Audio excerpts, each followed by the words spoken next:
Putain, trop stylé. Ouais, donc bref, mec, j'ai fait les comptes et ouais, t'as regardé ce film-là. Ouais, puis tu chiales. Ouais, chaud. Ouais, donc je disais, j'ai fait les comptes, hein, puis il n'y a plus rien qui va, t'es dans le rouge, puis en plus on n'a plus rien à bouffer, les placards sont vides. Alors, ça... Oh mon dieu, c'est encore plus triste. Jack it up.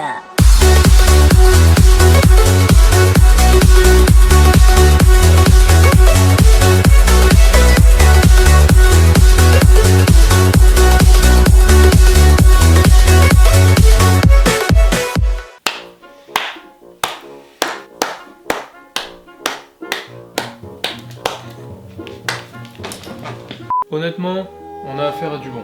Du très très bon. Bon, allez, générique.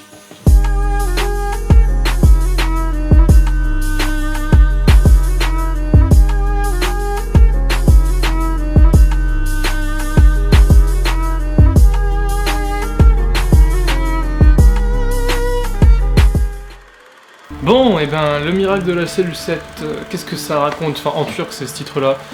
Mais je préfère pas le dire. Enfin, d'ailleurs, même le nom des acteurs ou quoi, je vais les écrire. Je vais pas vous le dire. Oralement, parce que non seulement tu sais pas parler, mais en plus tu te chies dessus de te prendre des remarques. Hein? Ah putain, ça y est, reparti. Donc, le miracle de la cellule 7, réalisé par Mehmet Ada, je vais éviter. Le nom du réalisateur, c'est celui-là. Il est sorti en 2019 et il a fait beaucoup parler de lui en ce moment sur Netflix, parce qu'il est apparu sur Netflix il y a pas si longtemps que ça. Et à juste titre, c'est parce que il a énormément de qualités, surtout réputé principalement pour faire pleurer.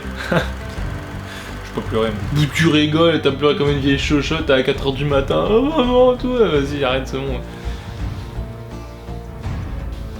Je me tais. Ouais, ok. C'est un film qui provient à la base d'une adaptation coréenne, du même nom, hein, le miracle de la cellule 7.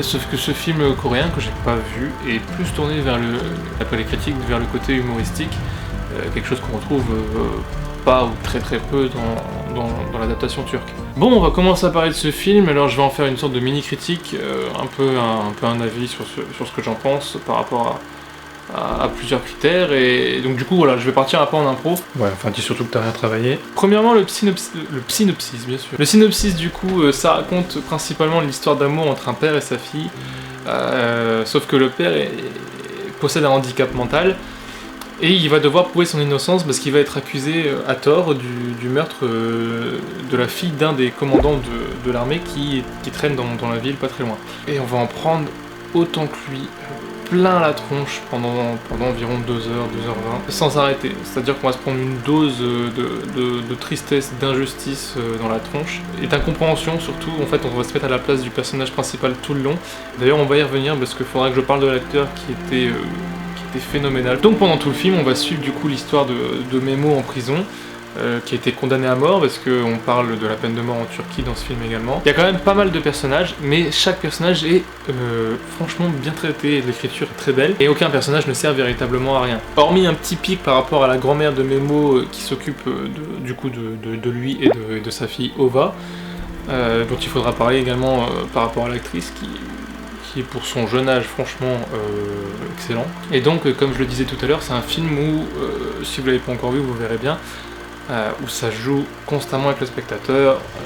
On va tout le long du film vous mettre des doses, peut-être même un peu trop des fois, des doses de tristesse ou des doses de moments émotion, pour vraiment aller vous faire chercher la larme, même sur des scènes un peu banales. C'est parce que vous allez accumuler tellement de choses. Je pense que du coup c'est pour ça qu'on s'identifié au personnage principal, c'est parce que lui il va en prendre plein la tronche tout le long du film, et à force voilà, d'accumuler tout un tas de merde, il finit par craquer, et puis nous aussi on finit par craquer. Ça dépend à quel moment du film, ça va dépendre des personnes, mais voilà, il y a forcément un moment où vous allez craquer, sinon c'est que vous êtes des robots, ou juste qu'on n'est pas des fragiles comme toi, mais enfin bon, ça c'est... T'es malade. C'est surtout l'écriture du film qui va faire qu'il est aussi excellent. En termes de réalisation, c'est plutôt simple, mais ça marche très bien parce qu'il n'y a pas besoin d'en faire des tonnes. En termes de montage, on va beaucoup jouer sur les ralentis, Le son va pas forcément se raccorder avec l'image dans les moments de ralenti, mais c'est tellement bien soigné qu'on se sent pas détaché du film, même une seule seconde.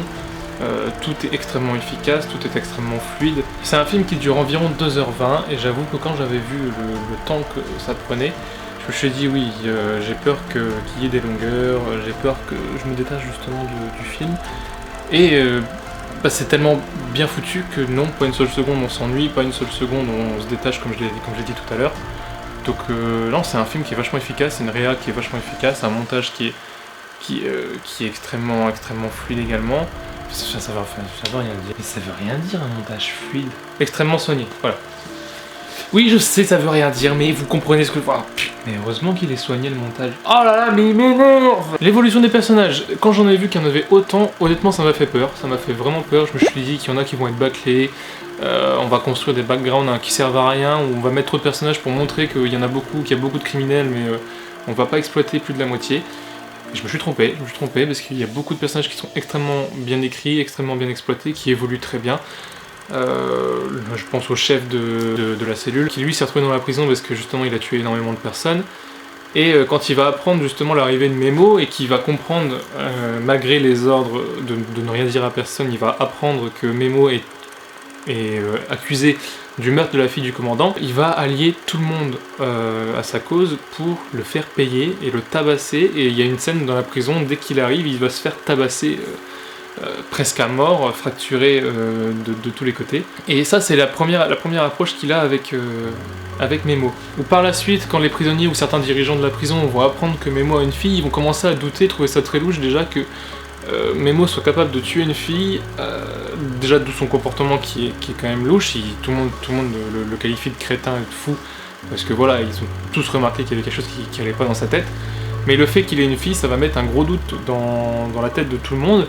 Et c'est à partir de là que les personnages vont commencer à évoluer en bien par rapport à Memo. Et à la fin, le personnage qu'il avait pourtant tabassé au tout début va être l'un des éléments clés qui va permettre à Memo de rester en vie et d'échapper à la peine de mort. Je tiens à parler du coup de la grand-mère. La grand-mère, encore une fois, excellente actrice, enfin tous les acteurs sont géniaux, j'en ai pas trouvé un qui joue moins bien qu'un autre. Il y a une scène que j'ai vraiment trouvé tirée par les cheveux, donc elle aura appris déjà avant que son petit-fils, son fils, c'est un truc que j'ai pas très bien compris. Mais bref, quand elle va apprendre que Memo est condamné à mort, déjà c'est une scène où elle joue extrêmement bien et du coup c'est une scène qui m'a fait pleurer comme un fragile. Tais-toi! Pourquoi? Parce que on voit tout de suite le désespoir au travers du visage de Memo qui en fait comprend pas du tout ce qui lui arrive, comprend pas.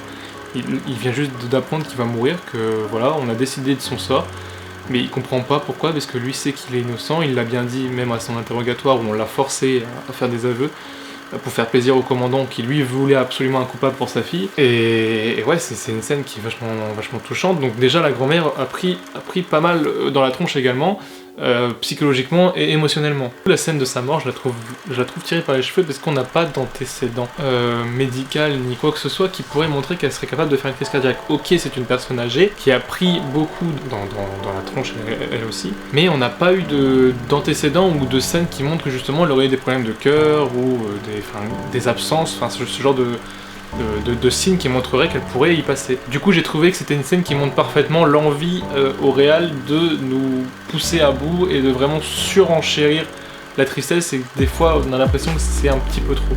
Mais comme je l'ai dit aussi, les acteurs sont incroyables, l'acteur qui joue Memo est excellent. Déjà je trouve ça bien que Netflix mette en avant des films internationaux, et si vraiment le film fonctionne autant, ce serait vraiment bien, et vraiment juste pour le coup, qu'il obtienne au moins une nomination pour le meilleur acteur, parce qu'il est vraiment très bon. Mais la petite fille, pour son jeune âge, franchement c'est épatant ce qu'elle dégage, ce qu'elle renvoie, que ce soit à l'écran, au travers de ses émotions. Enfin je veux dire, j'ai vraiment été épaté par son jeu d'acteur, ouais. T'es sûr que c'est que son jeu d'acteur qui t'a attiré? Mais elle a 9 ans mec! Ouais, donc si elle avait été plus vieille... Quoi? Mais pas du tout!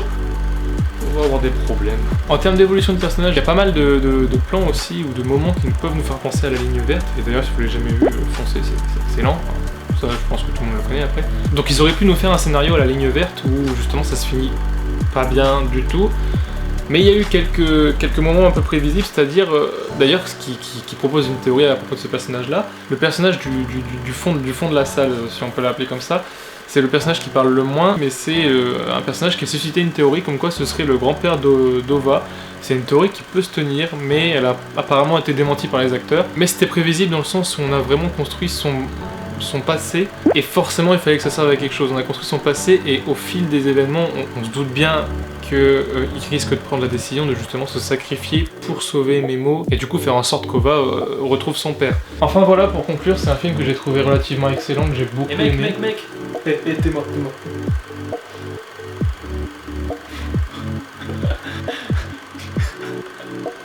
Je vais le buter.